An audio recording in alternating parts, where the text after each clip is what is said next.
Hello everyone, welcome to my channel. Ako আপোনালোকৰ মাজত উপস্থিত হৈছো মেইনছৰ অন্য এটা কুৱেশ্যন লৈ। কুৱেশ্যনটো হৈছে চিকিৎসা শিক্ষা আৰু আন্তঃগাঁথনিৰ দ্ৰুত সম্প্ৰসাৰণ ঘটিলেও মাতৃ মৃত্যুৰ হাৰ আৰু কৰ্কট ৰোগৰ বুজা আদি স্বাস্থ্য সূচকসমূহৰ ক্ষেত্ৰত অসমে প্ৰত্যাহ্বানৰ সন্মুখীন হৈয়ে আছে। আলোচনা কৰক। এই প্ৰশ্নটো 15 মাৰ্কছৰ হয় আৰু ম্যাক্সিমাম 250 ওয়াৰ্ডছৰ ভিতৰত লিখিব লাগিব। এটো একচুয়ালি আমাৰ প্ৰিলিমছ আৰু মেইনছ প্ৰিলিমছ প্লাস মেইনছ দুইটাৰ কাৰণে গুৰুত্বপূৰ্ণ কুৱেশ্যন হয়। প্ৰিলিমছতো ইয়াৰ ফ্যাক্টৰ পৰা কুৱেশ্যন আহিব পাৰে আৰু মেইনছৰ কাৰণেটো এটো অত্যন্ত আৱশ্যকীয় হয়। মেইনছৰ কাৰণে এটো আপোনাৰ জিএস পেপাৰ 5ৰ হয়। জিএস পেপাৰ 5ত এই কুৱেশ্যনটো আছে। জিএস পেপাৰ 5ৰ টপিকৰ ওপৰত আধাৰিত প্ৰশ্ন। গতিকে আহক ইয়াৰ উত্তৰটো আমি কৰিবলৈ চেষ্টা কৰোঁ। প্ৰথমে আমি আলোচনা ইন্ট্ৰডাকশন দিম, তাৰ পাছত মেইন বিষয়বস্তু আলোচনা কৰিম। মেইন বিষয়বস্তুত থাকিব অগ্ৰগতি, তাৰ পাছত প্ৰত্যাহ্বান, তাৰ পাছত শেষত আমি এটা ৱে ফৰৱাৰ্ড দিম, মানে কি কোনখিনি দিশত আমি যদি গুৰুত্ব দিলে এই যি আন্তঃগাঁথনি আৰু চিকিৎসা শিক্ষা উন্নয়ন হোৱাৰ পাছতো সম্প্ৰসাৰণ হোৱাৰ পাছতো যে এই বিভিন্ন বুজা আদি ইণ্ডিকেটৰ বা স্বাস্থ্য সূচক ক্ষেত্ৰত পিছ পৰি আছে, সেইটো কেনেকৈ আমি দূৰ কৰিব পাৰিম তাৰ ওপৰত এটা ৱে ফৰৱাৰ্ড বুলি কোৱা হয়, ভৱিষ্যত কাৰ্যপন্থা। গতিকে আহক আমি আৰম্ভণিটো লিখোঁ। এতিয়া মই আৰম্ভণি এনেদৰে লিখিছোঁ: স্বাস্থ্য আৰু সুস্থতা কেন্দ্ৰৰ দৰে উন্নত আন্তঃগাঁথনি আৰু আয়ুষ্মান ভাৰতৰ দৰে আঁচনিৰ সমান্তৰালভাৱে অসমত চিকিৎসা শিক্ষাৰ ক্ষেত্ৰত উল্লেখযোগ্য বৃদ্ধি পোৱা গৈছে। এই অগ্ৰগতিৰ ফলাফল কিন্তু সন্তোষজনক নহয়।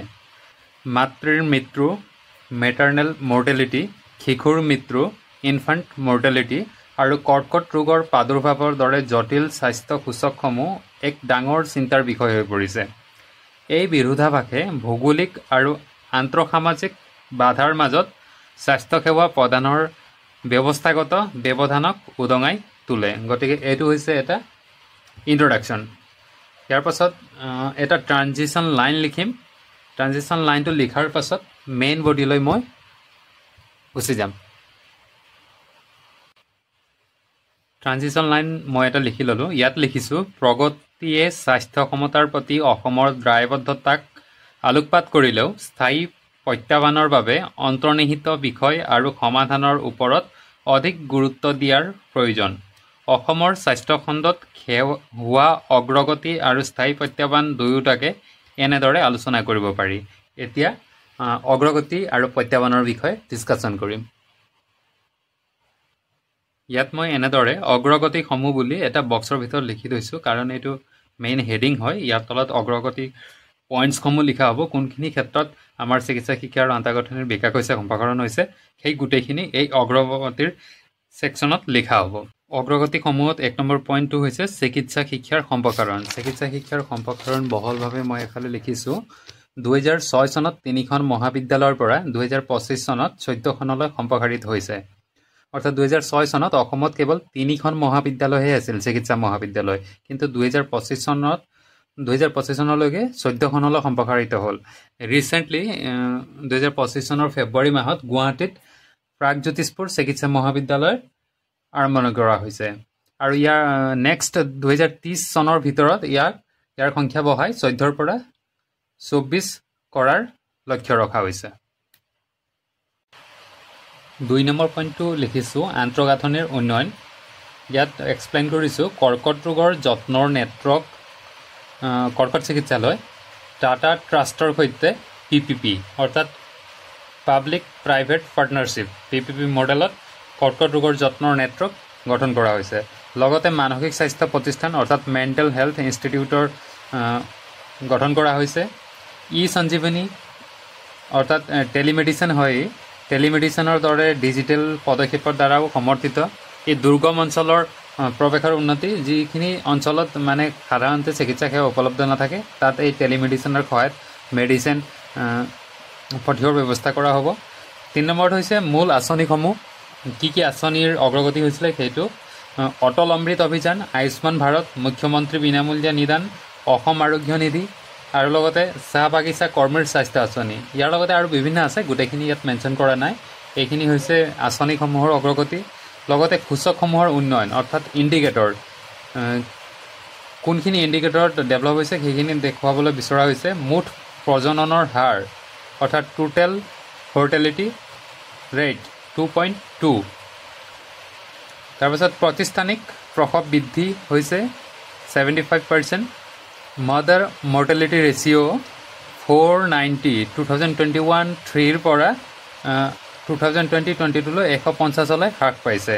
তাৰপিছত নৱজাতকৰ মৃত্যুৰ হাৰ ইনফাণ্ট মৰ্টেলিটি ৰেট এইটো প্ৰতি 1000 জীৱিত জন্মৰ বিপৰীতে 32, যিটো ৰাষ্ট্ৰীয় পৰিয়াল স্বাস্থ্য সমীক্ষা 4তকৈ ভাল। তাৰপাছত হৈছে জীৱনৰ প্ৰত্যক্ষা অসমত 70 বছৰ। এইখিনি হৈছে অগ্ৰগতিৰ দিশসমূহ, কোনখিনি দিশত অগ্ৰগতি হৈছে। আৰু তাৰপাছত এটা ট্ৰানজিশ্যন লাইন দিছোঁ। এনেধৰণৰ অগ্ৰগতিসমূহৰ ইমান প্ৰচেষ্টাৰ পিছতো অসমে স্বাস্থ্য সূচকসমূহৰ ক্ষেত্ৰত প্ৰত্যাহ্বানৰ সন্মুখীন হৈয়ে আছে।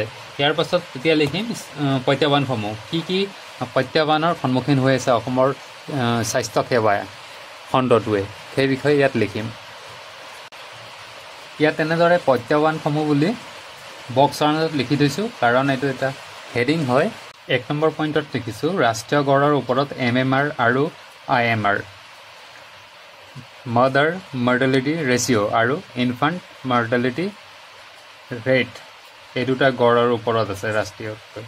উচ্চ মাতৃৰ মৃত্যুৰ অনুপাত হাই মাদাৰ মৰ্টেলিটি ৰেচিঅ' 195 195 আৰু শিশুৰ মৃত্যুৰ হাৰ ইনফাণ্ট মৰ্টেলিটি ৰেচিঅ' ৰাষ্ট্ৰীয় গড়তকৈ অধিক, কাৰণ গ্ৰাম্য অঞ্চলত প্ৰৱসৰ পূৰ্বে যত্নৰ অপৰ্যাপ্ততা, মানে কোনো পৰিপাতি ল'বলৈ বা যত্নৰ কাৰণে বা চিকিৎসা সেৱাৰ কাৰণে উপযুক্ত আন্তঃগাঁথনি এইখিনিৰ অসুবিধাৰ কাৰণে এই সমস্যাসমূহ দেখা দিছে।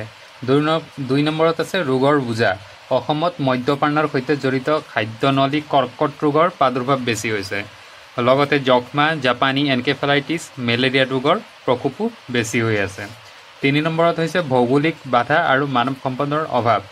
বানপানী প্ৰৱণ চৰ অঞ্চল, দূৰৱৰ্তী জনজাতীয় অঞ্চল আৰু চহৰ গ্ৰাম্য ভাৰসাম্যহীনতাই বিশেষজ্ঞৰ অভাৱৰ সৃষ্টি কৰে।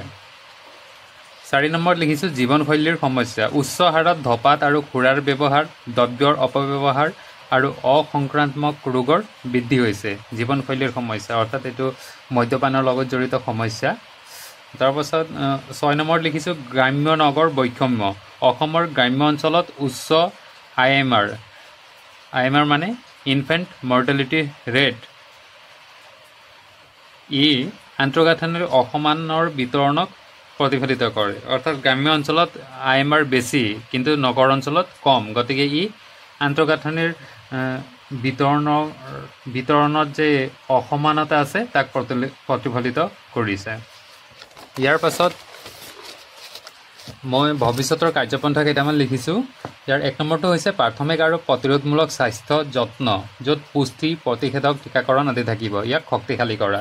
2 নম্বৰত বানপানী প্ৰৱণ অঞ্চলত জলবায়ু স্থিতিস্থাপক স্বাস্থ্য আন্তঃগাঁথনিৰ গঢ়ি তোলা, অৰ্থাৎ যিখিনি অঞ্চলত বানপানী বেছিকৈ সঘনাই হৈ থাকে তাত বানপানী হোৱা অৱস্থাটো যাতে সেই আন্তঃগাঁথনিৰ কোনো ক্ষয় ক্ষতি নহয়, তেনেধৰণৰ জলবায়ু স্থিতিস্থাপক স্বাস্থ্যৰ আন্তঃগাঁথনি গঢ়ি তুলিব লাগে। 3 নম্বৰত দূৰৱৰ্তী অঞ্চলৰ বাবে ডিজিটেল স্বাস্থ্যসেৱা আৰু টেলিমেডিচিনক প্ৰসাৰ কৰা। 4 নম্বৰত লিখিছোঁ গ্ৰাম্য সেৱাৰ প্ৰৰোচনাৰ সৈতে চিকিৎসা আৰু পেৰামেডিকেল মহাবিদ্যালয়ৰ সম্প্ৰসাৰণ কৰা। 5 নম্বৰত লিখিছোঁ জীৱনশৈলীৰ ৰোগ আৰু মাদক দ্ৰব্যৰ অপব্যৱহাৰৰ বিৰুদ্ধে সামূহিক সজাগতাৰ অভিযান কৰা। 6 নম্বৰত লিখিছোঁ তৃতীয় স্তৰৰ আৰু কৰ্কট ৰোগৰ যত্নৰ বাবে ৰাজহুৱা ব্যক্তিগত অংশীদাৰিত্ব অৰ্থাৎ PPP, private public partnership. Conclusion লিখিছোঁ সামৰণিত ক'ব পাৰি যে অসমৰ স্বাস্থ্যসেৱাৰ তথ্য আৰু সূচকসমূহৰ পৰা দেখা গৈছে যে আনুপাতিক স্বাস্থ্যৰ ফলাফল অবিহনে আন্তঃগাঁথনিৰ বৃদ্ধিৰ প্ৰতিফলন ঘটাইছে। গতিকে লক্ষ্য নিৰ্ধাৰণ, স্থিতিস্থাপক কৌশলৰ জৰিয়তে এই ব্যৱধান দূৰ কৰাটো MMR আৰু কৰ্কট ৰোগৰ দৰে বোজাৰ সূচকৰ স্থায়ী উন্নয়নৰ বাবে অপৰিহাৰ্য। গতিকে এইখিনিয়ে আছিলে আজিৰ এই প্ৰশ্নটোৰ উত্তৰ। মই এনেদৰেই কৰিছোঁ। মোৰ যদি ক'ৰবাত ভুল হৈছে বা কিবা ইম্প্ৰুভ কৰিবলগীয়া আছে তেন্তে নিশ্চয় কমেণ্ট কৰি জনাব বুলি আশা ৰাখিলোঁ। গতিকে আজিৰ ভিডিঅ'টো ইমানতে সমাপ্ত কৰিছোঁ।